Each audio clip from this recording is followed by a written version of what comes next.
Prince was sorting through old boxes at Paisley Park in 2014 when he found a photograph that made his hands tremble. There she was, Sarah Anderson, the girl who had rejected him in front of the entire Central High School cafeteria in 1975.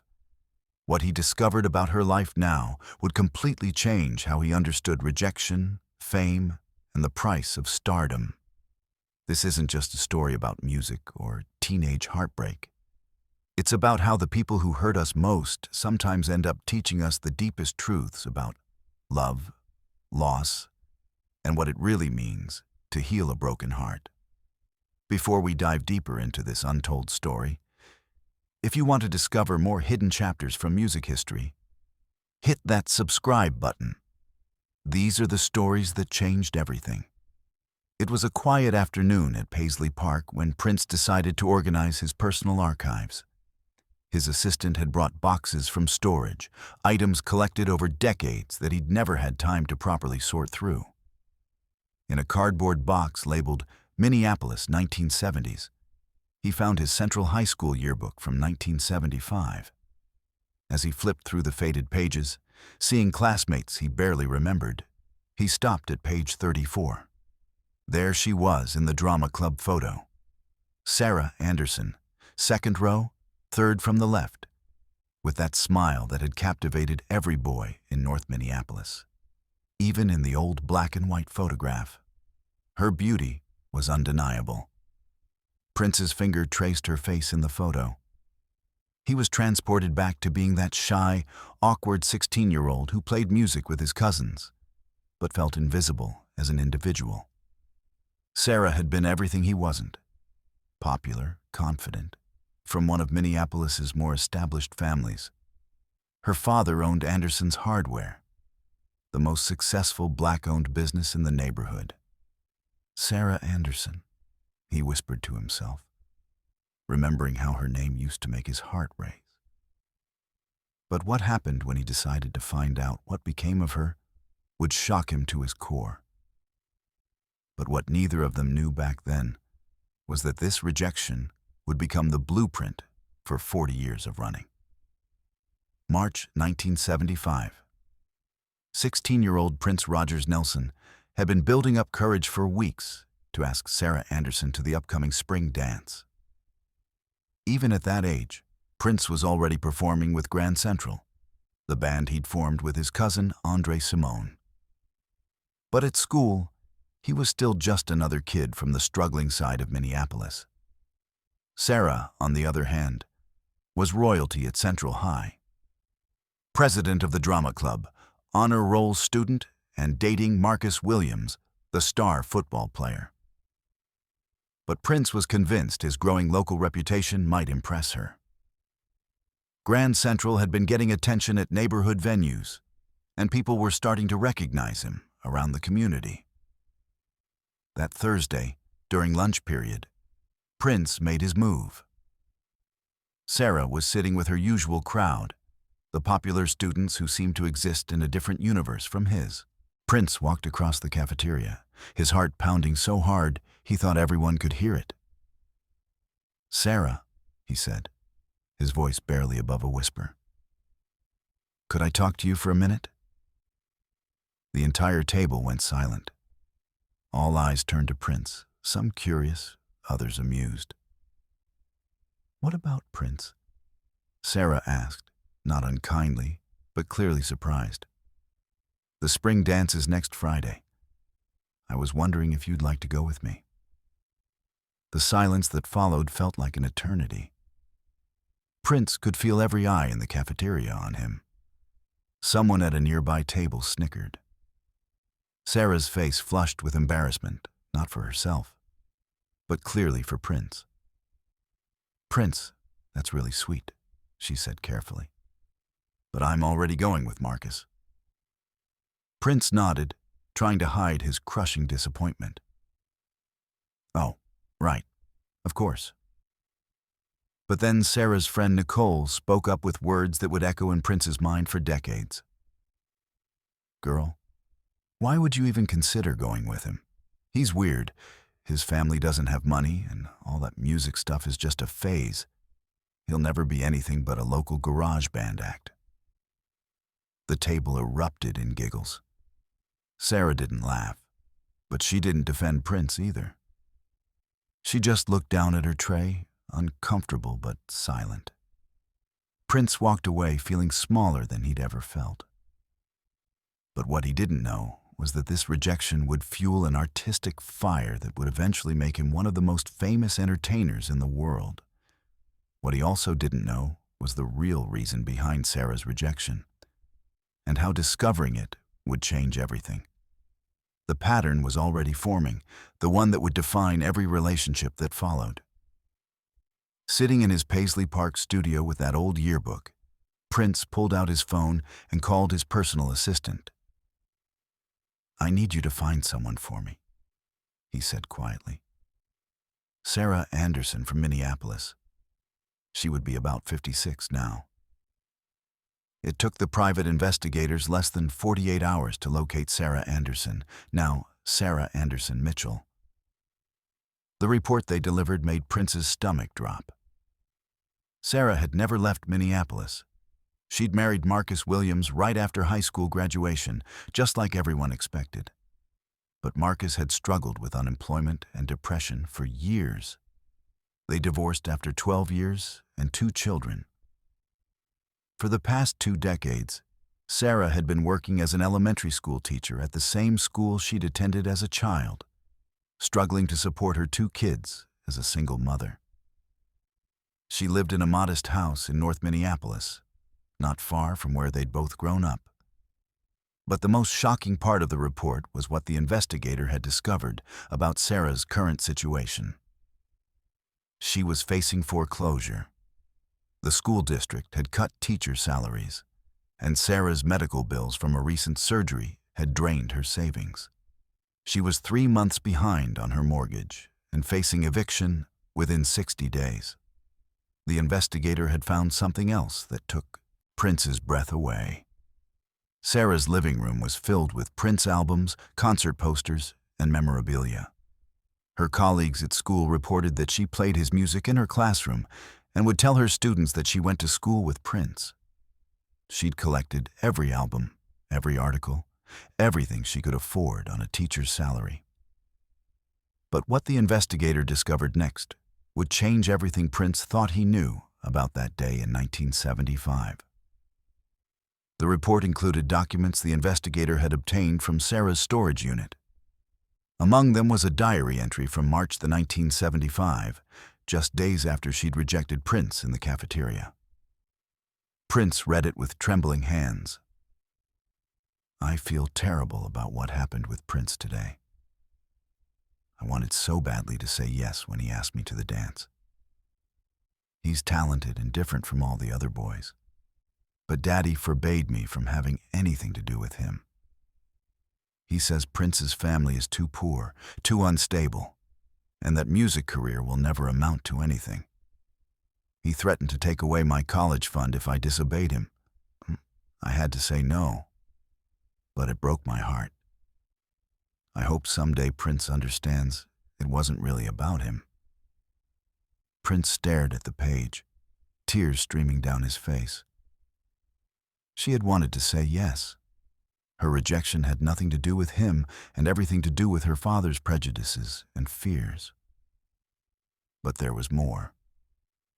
The investigator had found evidence that Sarah had been following his career obsessively for decades. She'd tried to contact him multiple times over the years, sending letters to record labels, showing up at concerts when he performed in Minnesota, even writing to fan magazines, hoping they'd pass along her messages. None of her attempts had ever reached him. But what Prince decided to do next would shock everyone who knew him. The next morning, Prince picked up his private line and dialed the number his assistant had provided. The phone rang 4 times before a tired voice answered. "Hello? Sarah, this is Prince. Prince Rogers Nelson."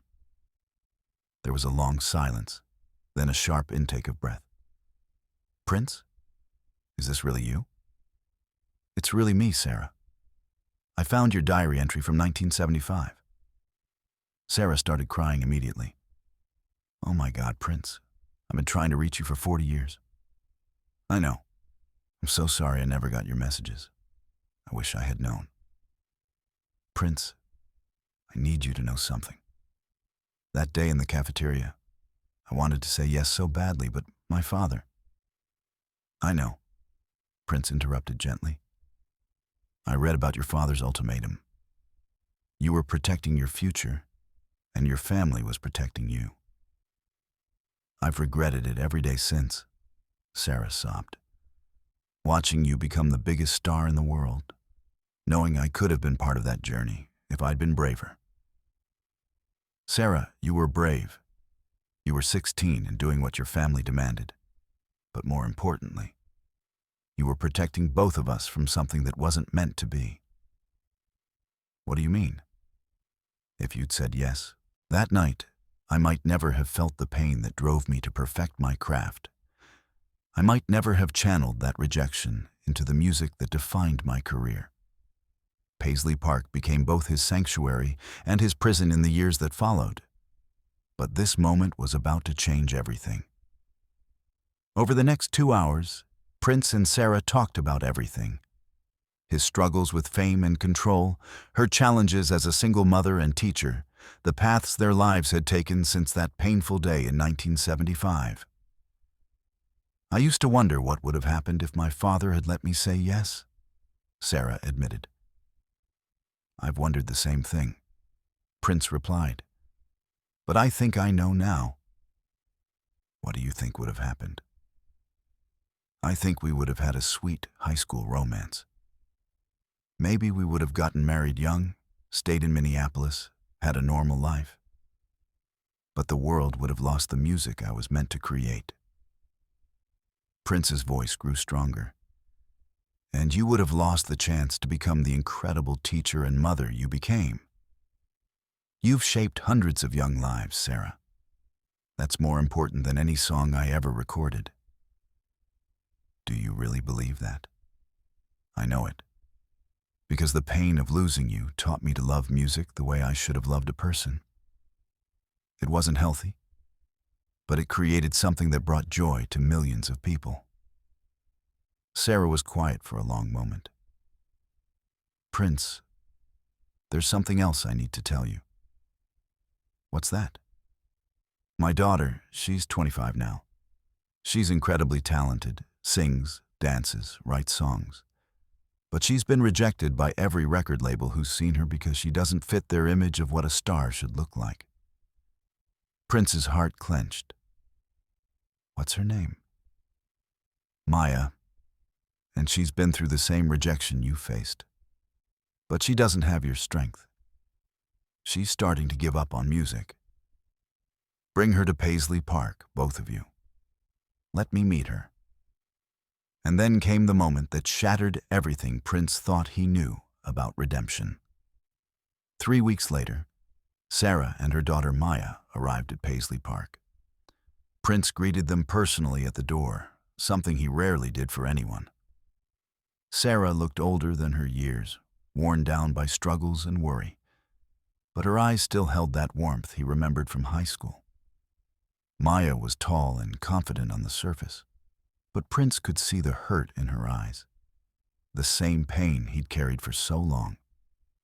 They spent the afternoon in Studio A, where Prince listened to Maya's songs. Her voice was raw and powerful, her lyrics honest and cutting. She didn't sound like anyone on the radio, which was precisely why the industry had rejected her. After the 4th song, Prince stopped the playback. "Maya, do you know why they rejected you?" he asked. "Because I don't look like Beyoncé or sound like Rihanna," she said bitterly. "No, they rejected you because you're real, and real scares people who are trying to manufacture fantasies. Your mother rejected me 40 years ago, and it was the best thing that ever happened to me." Sarah winced, but Prince smiled at her reassuringly. "I'm not saying that to hurt you, Sarah. I'm saying it because it's true. That rejection taught me that I didn't need to fit into anyone's box. I could create my own. He turned back to Maya. The music industry will try to change you, mold you, make you fit their formulas. But the greatest artists are the ones who refuse to compromise. Your voice is your power. Don't let anyone take it away. The physical pain had been there for years, whispered about by band members, noticed by dancers who saw him wince between songs. By the time the physical pain became undeniable, it was already too late. But in that moment, Prince was focused entirely on healing someone else's pain, not acknowledging his own. Over the next 6 months, Prince mentored Maya, teaching her not just about music, but about maintaining artistic integrity in an industry designed to crush individuality.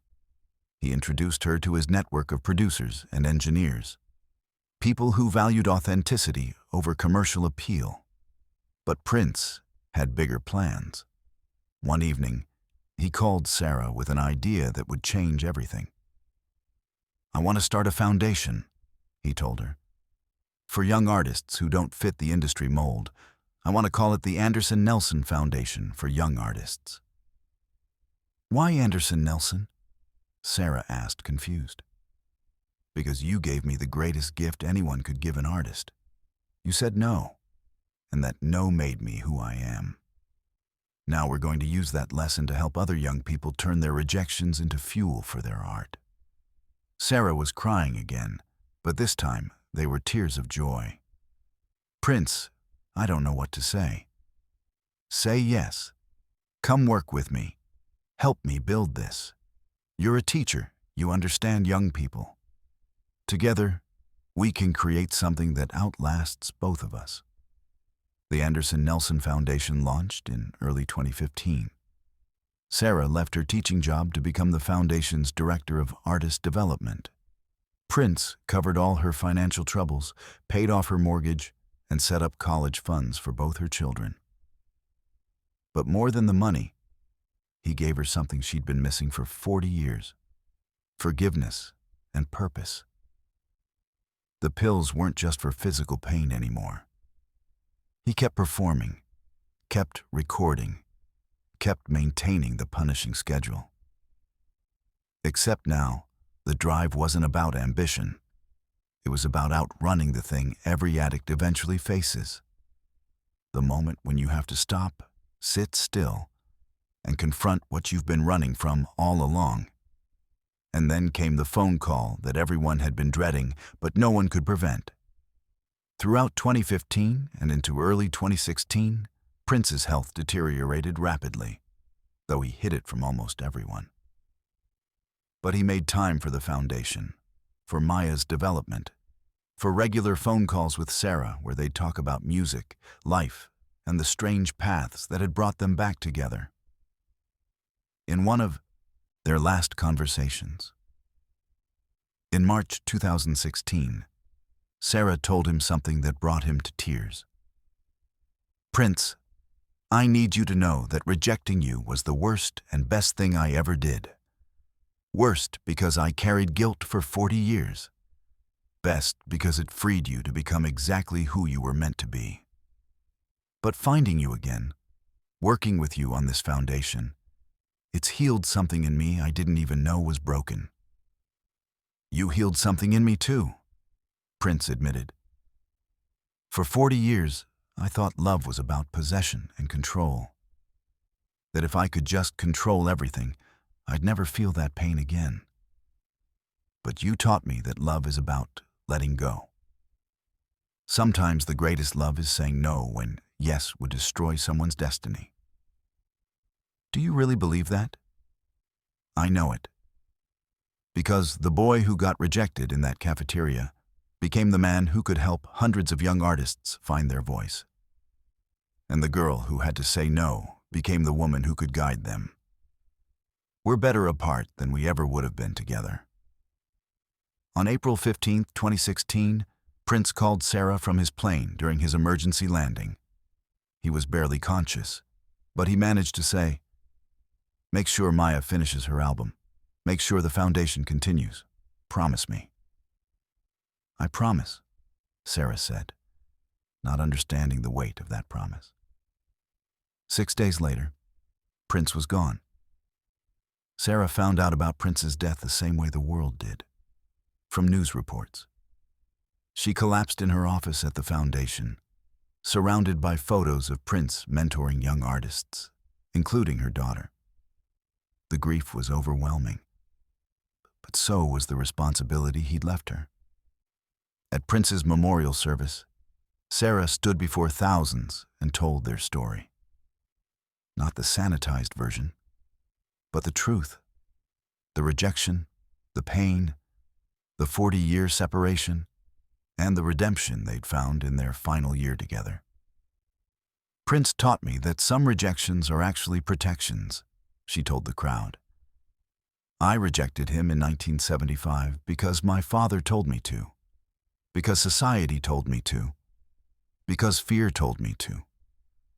And that rejection sent him on a journey that gave the world some of the most beautiful music ever created." Her voice broke. "But he also taught me that it's never too late for forgiveness, never too late for redemption, never too late to turn your biggest regret into your greatest purpose." The Anderson Nelson Foundation will continue. Every young artist we help will be a testament to the power of turning rejection into redirection. Maya performed at the memorial, singing a song she'd written with Prince just weeks before his death. The lyrics captured everything they'd all learned. That love sometimes means letting go, that rejection can be protection, that the deepest wounds can become the wells from which our greatest contributions flow. The Anderson Nelson Foundation has helped over 3,000 young artists develop their talents without compromising their authenticity. Maya has become a successful, independent artist who credits both her mother's strength and Prince's mentorship for her career. Sarah continues to run the foundation, now training other educators to identify and nurture talented youth who don't fit traditional industry standards. In the foundation's lobby hangs a photograph from 1975, a Central High School yearbook photo showing a shy Prince and a smiling Sarah, both unaware of the journey ahead. Below it, a plaque reads, "Sometimes the people who say no to us aren't closing doors. They're protecting purposes we don't yet understand." Sarah tells every young artist who walks through the foundation's doors the same story. "I rejected Prince Rogers Nelson in 1975. It was the most painful decision I was ever forced to make, and I carried guilt about it for 40 years. But I realize now that some rejections are actually protections. If I had said yes, Prince might have stayed in Minneapolis and never shared his gifts with the world. Sometimes limitations push us toward our unlimited potential. The foundation's success rate is remarkable. 78% of their artists maintain active careers while staying true to their artistic vision, far above industry standards. But the most important lesson isn't in the statistics. It's in the story Sarah and Prince lived together, a story of how rejection and redemption can coexist, how the deepest wounds can lead to the greatest healing, how 40 years of separation can lead to a final year of profound connection. Sarah keeps one thing from their last conversation private. Something Prince told her in those final weeks that she's never shared publicly. But sometimes, when a young artist sits in her office, devastated by rejection and ready to give up, she'll close her eyes and hear his voice. The wound never healed. It just learned to sing. And sometimes that's enough. Sometimes that's everything. If this story moved you, remember that every rejection might be redirection towards something greater than you can imagine. The girl who rejected Prince didn't break his heart. She set it free to heal the world through music. And sometimes, decades later, you discover that the person who broke your heart was actually guarding it until you learned how to love the world the way you always meant to.